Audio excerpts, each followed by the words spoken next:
What's up guys, and welcome back to my channel. So for today I have another review for you guys, and I hope you're not getting bored of these, but it's going to be over another foundation because I know I've been snapping a lot lately that I'm going to review the Milani Perfect and Conceal foundation, which I am, but this is another foundation that I have been trying out for a good amount of time already, and I had promised you guys that I was definitely going to be putting up a review of it soon, and that soon is finally here. So it's going to be a review on the L'Oreal Lumi Cushion Foundation. This foundation is so unique. First of all, let me tell you how long I've been using it for.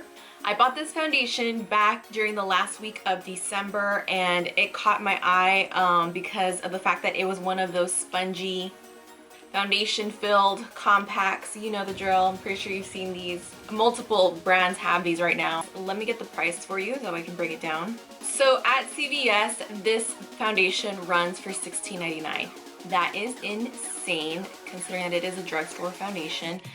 If anything, that is the biggest problem that I have with this foundation is its price point, because I am not used to paying over probably like $12 to $13 on a drugstore foundation. $16.99 is almost going up to like the $20 range. But I do have good things to say about it for this review, so I will say that the fact that I actually like it makes up for the fact of how much I had to pay for it. It does come in this nice small compact, and I love the packaging of it. I love the design. I even love the displays that all the stores have these in. I think it's a really unique way to display foundation, especially compacts. They actually make it really eye-pleasing. I love the rose gold. Rose gold is one of my favorite colors. And then on the inside, you get a good size mirror. You get the cushion, a little bit of a barrier, and then you have the actual foundation at the bottom. So I guess it is recommended to apply the foundation with a little sponge. When I first got it, here's a little stain of where I actually tried to use the sponge with it. Didn't like it, hate it. I wouldn't recommend to use this sponge. It really soaks up a lot of product, and I don't understand how like you're supposed to get a nice layer or application with that sponge. I think that would be good if you're really lightly applying and you really are like a sheer kind of lover.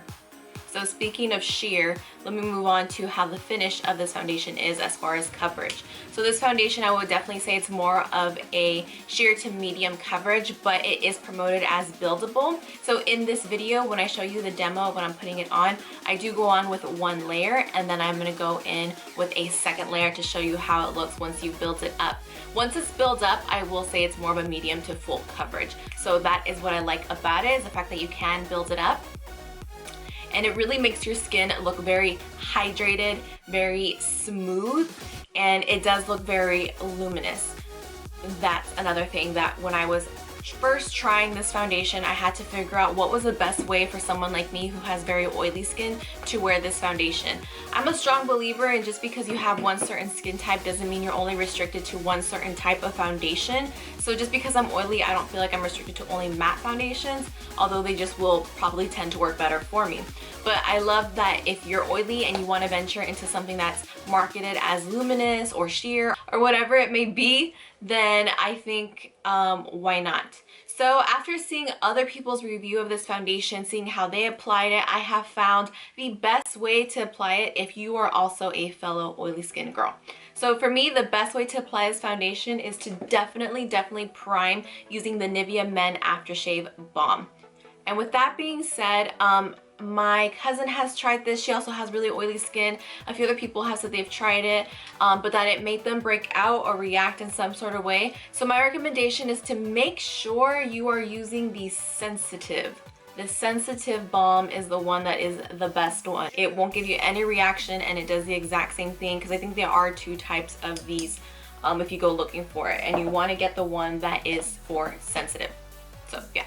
So when I apply this guy, this foundation is not excessively oily. It is not dripping. I have it on right now. This is freshly applied though, so just keep that in mind. But I will say, even after like 5-6 hours, it looks fantastic. It's obviously not as matte as it looks right now, but it is like dewy, but in the best way possible. And even when I'm applying this foundation, after applying the Nivea, post-shave balm, it just makes my skin look so creamy, but in a good way. So if you're that type of girl who has normal to oily skin, you can definitely still use this. Just make sure you're using the right primer. I did try this with the Professional. I tried it with my Marathon Velvet Finish. I tried it with the Marc Jacobs. Nothing had it hold up as good as the Nivea Men, and this also made it last a lot longer than the other primers I've tried it with. And keep in mind too, I'm someone that sets with a lot of powder. I do the baking, I set underneath my eye, I bronze, and I also kind of go over to like with a setting powder all over my face. So keep that in mind. If you're someone who doesn't like to set with that much powder, or if you don't have the time to do all of that, this may not be the best foundation for you, again, but only if you're normal to oily. Now on the other hand, if you're someone that's dry to normal, this foundation is going to be your best friend. I can't imagine someone who's dry not loving this foundation. Even if you're dehydrated, this foundation will be like the best thing for your skin. It's going to make it look so glowy and so dewy. And it's not so much that it has like reflex or like it's shiny in that sense of dewy or luminous. It really is just very moisturizing, and it just goes on and it finishes like a natural skin finish, but like a hydrated natural skin finish, if that makes sense. And the brush that works the best for me is a dense kabuki brush. So the Morphe MB39 is actually the brush that does the best job for it. It's very, very dense. Any dense, rounded, even flat top dense brush will probably work the best for this foundation to get a nice full coverage if you like full coverage. That's why I did it. If you like a sheer coverage, you can probably use the applicator it comes with, or you can use a beauty blender, or you could probably even use a stippling brush or duo fiber brush, because this will really sheer out the product even more so. So now that I've told you exactly how I like to apply it and my experience with the different primers, let's move on to the demo.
Guys, so that is the demo. This is obviously with all of my other makeup on, and just keep in mind what I said about how I'm someone that sets a lot of powder. So for those of you who are also oily, just keep that in mind. It will take a lot of powder to make sure that you stay happy with this foundation for a full day.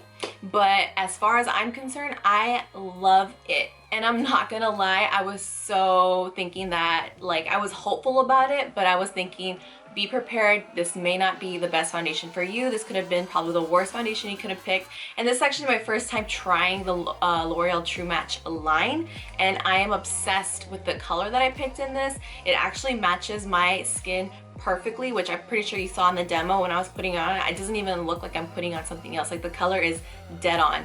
So I am in love with this foundation. It's one of my foundations that I've been reaching for constantly lately. So I hope this review was helpful, and I hope I was able to answer your questions. I know I had a lot of you guys asking how this is and how, like, what are my thoughts on the foundations. Out of 1 to 5 stars, this is definitely like a 4 or 5 for me. I really, really do like this foundation. I just like everything about it. The fact that it's travel friendly, the color, the finish, everything.